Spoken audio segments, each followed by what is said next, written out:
ہمیں بات بات میں کہا جاتا ہے یار اللہ کی بارگاہ میں تم لوگ اتنا جھکتے نہیں ہو، حضور کی بارگاہ میں ہر وقت بیٹھے یا رسول اللہ، ہو کرم یا رسول اللہ، سرکار کی بارگاہ میں ندائیں دینے لگتے ہو۔ میں کہتا ہوں جناب حضور کی بارگاہ میں ایسے نہیں جاتے۔ اللہ فرماتا ہے کہ وَلَوْ أَنَّهُمْ إِذْ ظَلَمُوا أَنفُسَهُمْ جَاءُوكَ، اگر اے میں محبوب کے امتیوں کوئی بھی مسئلہ درپیش ہو جائے، جہاں پر ظلم کر بیٹھو، مشکل میں آ جاؤ، جاؤکا میرے رحمت للعالمین محبوب کی بارگاہ میں کیا ہوگا؟ فَاسْتَغْفَرَ لَكُمُ الرَّسُولُ، یہ محبوب تمہاری شفاعت کرتے ہیں۔ آج کل نوکری وغیرہ کے لیے بڑی سفارشیں کروائی جاتی ہیں، اسکول میں داخلوں کے لیے بھی سفارشیں کروائی جاتی ہیں، کوئی جاب کے اندر کوئی عہدہ حاصل کرنا ہو تو بھی سفارشیں کروائی جاتی ہیں، لیکن اللہ فرماتا ہے کہ محبوب کے امتیوں کی ہر مشکل آسان ہوگی، فرق اتنا یہ ہے سفارش میرے مصطفیٰ کے لیے۔ ارے مجھے بتاؤ، ارے ہمارے آقا سفارش کب کریں گے؟ جو ہم انہیں پکار کر یا رسول اللہ کہیں گے۔ نعرہ رسالہ، نعرہ رسالہ، نعرہ رسالہ۔ ہم آقا مولا کی بارگاہ میں درود پاک پیش کریں گے، آقا سے استغاثہ کریں گے، سرکار کی جانب متوجہ ہوں گے۔ صحابہ کا عقیدہ دیکھو یار، ہاتھ کٹ گیا، زخم جسموں پر آ رہے ہیں، آنکھ لٹک کر نکلنے کو آ گئی، صحابہ کرام چاہتے تو وہیں پہ کھڑے کہ اے اللہ آنکھ میری واپس لگ جائے، اے مولا میرا ہاتھ واپس جڑ جائے، کہہ سکتے تھے، اور اللہ اس پر قادر بے شک، ہمارا عقیدہ ایمان ہے، لیکن ایک طریقہ رب نے رکھا ہے کہ وہ مصطفیٰ کو وسیلہ بناتا۔ میں پوچھتا ہوں، کہتے ہیں جناب حضرت مریم کے حضرت عیسیٰ ہوئے بغیر باپ کے ہوئے، یہ مزارات پر جا کر کیوں دعائیں مانگتے ہو؟ عبداللہ شاہ قاضی رحمۃ اللہ علیہ، یا بابا اولاد نہیں ہوئی اتنے سال ہو گئے، 10 سال ہو گئے، 5 سال ہو گئے شادی کو، آپ اللہ کی بارگاہ میں سفارش کر دیجیے اولاد ہو جائے گی، کیوں جاتے ہو مزارات پر؟ اللہ دینے پر قادر ہے، اللہ ویسے ہی دے دے گا۔ میں کہتا ہوں اچھا ہمارا بھی ایمان ہے، حضرت عیسیٰ بغیر باپ کے ہوئے تھے، ان کے بعد کون ہوا؟ ان کے بعد کون ہوا؟ نہیں ہوا، کوئی بھی نہیں ہوا، سارے بات ایک وسیلے کے ذریعے شروع چلتے آ رہے ہیں نا، شادیاں ہوتی ہیں پھر اولادیں ہوتی ہیں۔ بھائی ایک مثال نمونہ دکھا کر یہ بتانا مقصود تھا، او بندو قدرت میری یہ ہے لیکن میرا طریقہ یہ ہے، میں وسیلہ پسند کرتا ہوں، میں وسیلہ پسند کرتا ہوں، تمہاری مشکلیں ایسے ہی آسان کر سکتا ہوں، مگر میں یہ بھی کہتا ہوں کہ ابتغوا الیہ الوسیلہ، میری طرف وسیلہ تلاش کرو۔ اب جنگ بدر کے عالم کے اندر دیکھیے صحابہ کرام کی جانثاریاں، اور اس کے بعد جب جنگ بدر ختم ہوتی ہے سارے معجزات و کمالات دیکھ لیے گئے، اب اس کے بعد کفار مکے میں جمع ہوئے میں عمیر بن وہب موجود ہے، صفوان بن امیہ موجود ہے۔ عمیر بن وہب رو رہے ہیں کہ ہمارے سردار میدان بدر کے اندر قتل کر دیے گئے، اب ہمارا کیا ہوگا؟ خدا کی قسم اگر میرے اوپر قرضہ نہ ہوتا تو میں جاتا اور معاذ اللہ محمد کو قتل کر دیتا۔ صفوان بن امیہ دونوں بیٹھے میں گپ لگا رہے ہیں، گفتگو ہو رہی ہے، صفوان بن امیہ کہتا ہے تیرے گھر والوں کا خرچہ میں اٹھاتا ہوں، تیرا سارا قرضہ میں ادا کروں گا، یہ لے تلوار، بالکل بے فکر ہو کے جا مدینے اور جا کر معاذ اللہ محمد کا خاتمہ کر کے آ۔ اب حضرت عمیر بن وہب تلوار لے کر تلوار لٹکائے مدینے آ رہے ہیں۔ اب جیسے ہی مدینہ آئے نا مسجد نبوی میں داخل ہوئے، صحابہ کرام خوشباش موجود تھے، میدان بدر کی فتوحات کی باتیں چل رہی تھیں، بڑا خوشیوں کا سما تھا، آقا صحابہ کے جھرمٹ میں وہ شمع رسالت کا پروانہ تشریف فرما تھا، تو حضرت عمر فاروق رضی اللہ تعالیٰ عنہ مسجد نبوی کے اندر حضرت عمیر بن وہب کو داخل ہوتے دیکھتے ہیں، ابھی انہیں ایمان نہیں لائے اور معاذ اللہ حضور کے خاتمے کے لیے آئے۔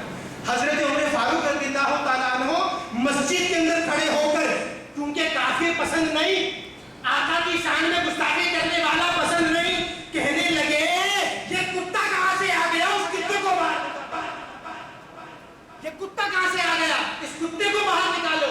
اب وہ قریب آتا ہے، صحابہ کرام غیظ و غضب کے عالم میں ہیں، تلواروں پر ہاتھ رکھا ہوا ہے کہ ایک نکال کے دیں گے گردن قلم ہو جائے گی۔ وہ کہنے لگتا ہے میں ذرا حضور سے ملنے کے لیے آیا۔ اب بارگاہ رسالت میں عمیر بن وہب آتے ہیں اور آ کر کہتے ہیں، کھڑے ہو جاتے ہیں، سرکار پوچھتے ہیں کیوں آئے ہو؟ کہتے ہیں جناب میرا بیٹا آپ کے پاس قید ہے، اس سے ملاقات کرنے کے لیے آیا۔ اب سرکار پوچھتے ہیں کہ تم نے گردن میں تلوار کیوں لٹکا رکھی ہے بھائی؟ ملاقات کرنے کے یہ کون سا انداز ہے گردن میں تلوار لٹکا کے آیا؟ کہنے لگے کہ جناب ان تلواروں نے ہمارا کیا ساتھ دیا، جنگ بدر میں تو ہم ذلیل و خوار ہو گئے، ان تلواروں کو ہم کیا کریں، یہ تو بس ایسی گردن میں پڑی رہا کرتی ہیں۔ اب حضرت عمیر بن وہب رضی اللہ تعالیٰ عنہ کو حضور کہتے ہیں عمیر صحیح بتاؤ کس مقصد سے آیا، صحیح بتاؤ کس مقصد سے آیا ہو؟ عمیر بن وہب کہنے لگے سرکار کسی مقصد سے نہیں آیا، بس اپنے بیٹے سے ملاقات کے لیے آیا تھا۔ سرکار فرماتے ہیں عمیر کیا مکہ کے اندر تمہاری صفوان بن امیہ کے ساتھ کوئی میٹنگ نہیں ہوئی تھی؟ کوئی میٹنگ نہیں ہوئی تھی؟ اب وہ کہنے لگے میری اس سے کیوں میٹنگ ہوگی جناب، میرا اس سے کیا تعلق؟ سرکار کہتے ہیں تم نے کہا تھا اگر مجھ پہ قرضہ نہ ہو تو میں معاذ محمد کا خاتمہ کرتا، کہی تھی یہ بات یا نہیں؟ بولا میں حضرت ایسی بات کیسے کر سکتا ہوں؟ کہا پھر صفوان بن امیہ نے نہیں کہا تھا عمیر تلوار لو جا کے قتل کرو، تمہارے سارے قرضے کا ذمہ اپنے سر لیتا ہوں۔ اب جب صفوان بن امیہ اور عمیر بن وہب کی درمیانی بات جو کسی نے نہ سنی تھی، عمیر بن وہب رضی اللہ تعالیٰ عنہ نے سرکار کی زبان حق کے ترجمان سے سن لی، آقا کے قدموں میں گر گئے، تلوار پھینک دی اور فرمانے لگے آقا مجھے کلمہ پڑھا کر اپنے رجحان سارا غلاموں کیوں؟ اب یہ دیکھو جناب آج ہم پہ اعتراض ہوتا ہے علم غیب کی باتیں مت کیا کرو، علم غیب صرف اللہ کو ہے۔ میں کہتا ہوں یہاں پر تو علم غیب دیکھ کر صحابہ تو ایمان قبول کر رہے ہیں۔ ابو بکر صدیق رضی اللہ تعالیٰ عنہ علم غیب کی وجہ سے مسلمان ہوئے، عمر فاروق رضی اللہ تعالیٰ عنہ کی روایت کے مطابق علم غیب کی وجہ سے مسلمان ہوئے، اور کئی صحابہ بارگاہ رسالت میں آتے رہے اور مولا چھپی باتیں بتاتے رہے، تو آقا و مولا صلی اللہ علیہ وسلم کا علم غیب ثابت ہونا تو صحابہ کے ایمان کی بنیاد تھا، صحابہ کے ایمان کی بنیاد حضور کا علم غیب ہوا کرتا تھا۔ تو آج اگر ہم اس محفل میں موجود ہیں اور دل سے آنکھیں بند کر کے آقا و مولا کی فریاد کرتے ہیں، ان کو پکارتے ہیں غلاموں ہمارا ایمان ہے ہمارے آقا آپ کی سنا نعرہ رسالت، نعرہ رسالت، نعرہ رسالت۔ مجھے میرے اسلامی بھائیوں یہ اصحاب بدر کے واقعات ہیں، ان کی جانثاریاں ہیں، ان کی عقیدے ہیں۔ آج الحمدللہ ہم ان اصحاب بدر کا نام لیوا موجود ہیں، ہم سب الحمدللہ اصحاب بدر سے محبت کرتے ہیں۔ کون کون محبت کرتا ہے؟ اصحاب بدر سے محبت کرنے والے جانثار غیور سنی موجود ہیں الحمدللہ۔ اب ضرورت صرف اتنی بات کی ہے اپنے ایمانوں کو گرمایا جائے، یا دو چیزوں کو آج اپنے پلے سے باندھ دو۔ نمبر ایک، ناموس رسالت پر کمپرومائز نہیں، بالکل کمپرومائز نہیں، ناموس رسالت پر کمپرومائز نہیں، گستاخ رسول کی ایک سزا۔ نمبر ایک۔ نمبر دو، ان صحابہ کرام نے جو عقیدے اپنائے، ان کے جو معاملات تھے ہمارے حضور کے ساتھ، جو محبتیں تھیں، ہر چیز میں آقا کی طرف رجوع تھا، یار اس عقیدے کو اپنا لو اور ان عقیدے والے افراد میں ہی بیٹھ کر اپنے شب و روز گزارا کرو۔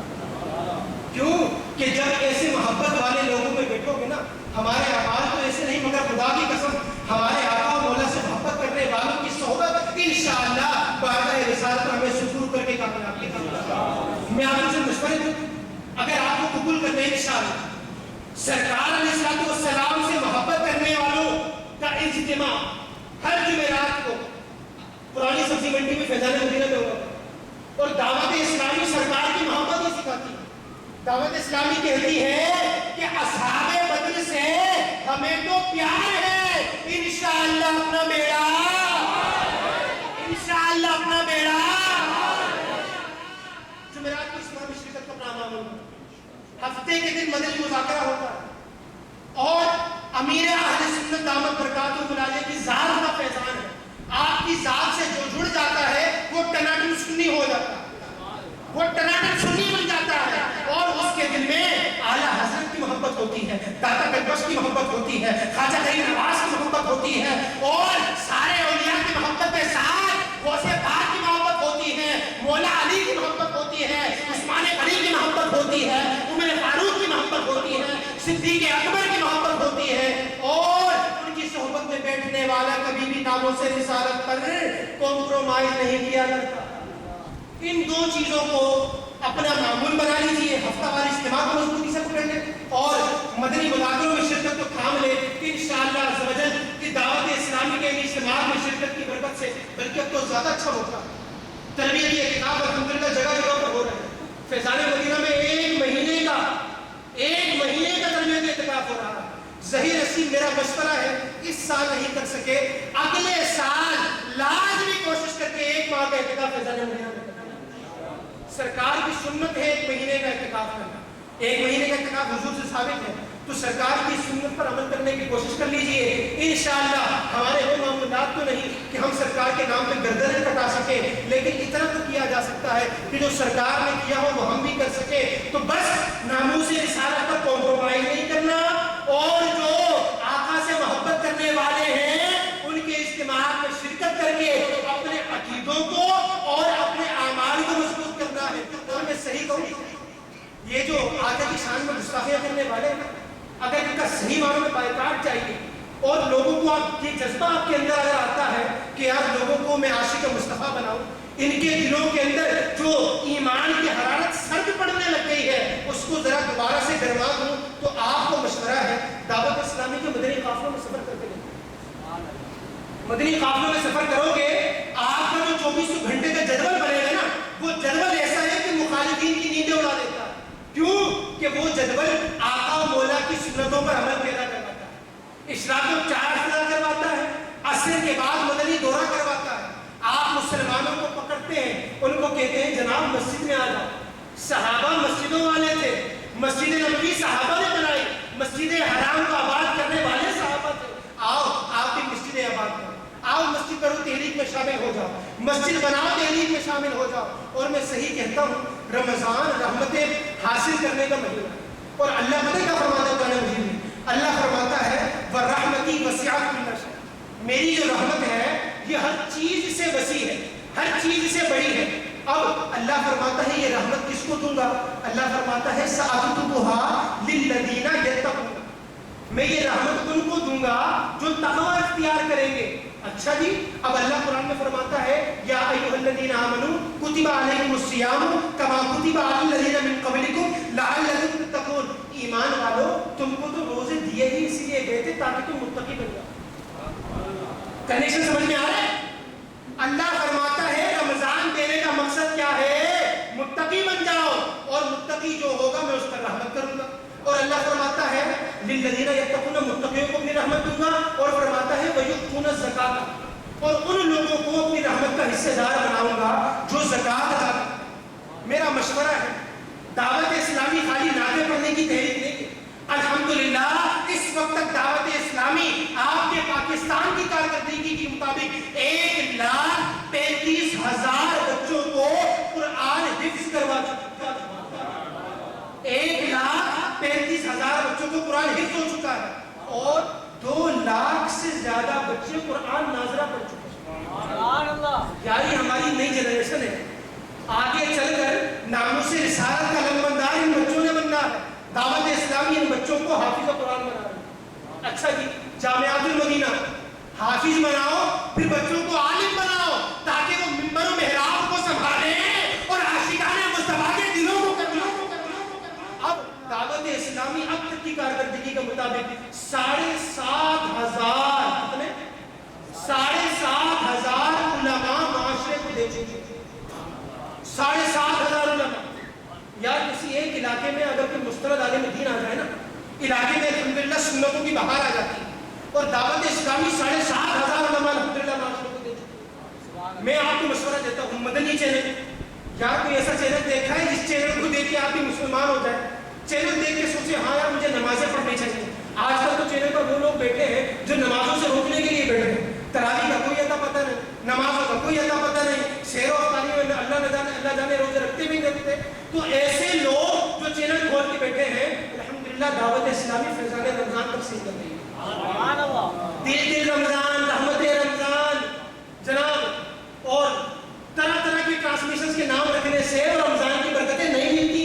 رمضان کی برکتیں چاہیے تو فیضان رمضان سے امیر اہل سنت دامت برکاتہ العالیہ مدنی چینل کے ذریعے فیضان رمضان تقسیم کرتے ہیں اور اپنے پیروی کرنے والوں کو فیضان رمضان لکھ کر بھی عطا کرتے ہیں. اور امیر اہل سنت کیا فرماتے ہیں کہ ایسے بابرکت چینل کو کہ جس کو دیکھ کر لوگ راہ راست پر آئے، ان کے عقیدے مضبوط ہو جائے. امیر اہل سنت زمانے کے ولی کی دعا سنو، فرماتے ہیں کہ مدنی چینل کے لیے جو ساتھ دے اللہ کا، اس پہ ہو رحمت خدا کی، اس پہ ہو رحمت خدا کی اور کرم سرکار کا. الحمدللہ رمضان رحمتوں کا مہینہ ہے. اگر رب کی رحمت حاصل کرنی ہے اپنی زکاتوں کو ادا کریں. دعوت اسلامی کو مت بھولیے گا، اپنے فطرے زکات صدقات عطیات میں دعوت اسلامی کو پیش رکھیں. انشاءاللہ عز و جل دعوت اسلامی دنیا کے 200 ممالک میں جو بھی دین کا کام کرے گی، آپ کے اکاؤنٹ کے اندر بھی نیکیاں انشاءاللہ ٹرانسفر ہوں گی.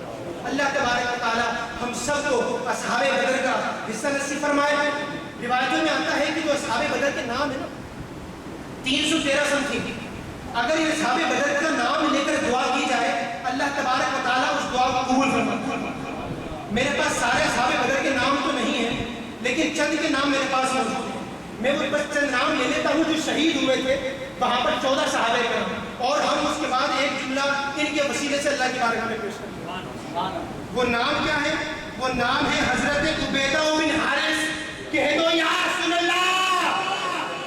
اس کے بعد حضرت عمیر بن ابی وقاص، اس کے بعد حضرت ذو الشمالین عمیر بن عبد عمرو، اس کے بعد حضرت خالد بن ابی بکیر، حضرت مہجہ مولا عمر بن خطاب، حضرت صفوان بن بیدہ، حضرت سعد بن خیثمہ، حضرت مبشر بن عبد المنذر، حضرت حارثہ بن سراقہ، حضرت عوف بن عفرہ، حضرت معوذ بن عفرہ، حضرت عمیر بن امام، حضرت رافع بن معلہ، حضرت یزید بن حارث بن فسحم رضوان اللہ تعالی علیہم اجمعین. ہم دعا کر لیتے ہیں کہ اے مولا کریم ان شہدائے بدر کے صدقے مالک مولا ہمارے ایمانوں کو کامل فرما.